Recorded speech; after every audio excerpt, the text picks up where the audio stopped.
शयनं पद्मनाभं सुरेशं विश्वाधारं गगनसदृशं मेघवर्णं शुभांगं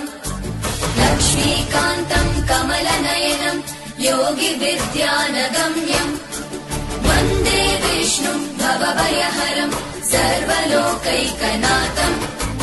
शान्ताकारं भुजगशयनं पद्मनाभं सुरेशं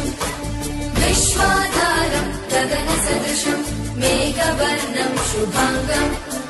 लक्ष्मीकान्तं कमलनयनं योगिविद्यानगम्यं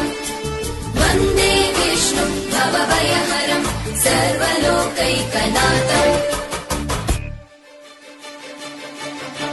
त्रैलोक्यपूजितः श्रीमान् सदा विजय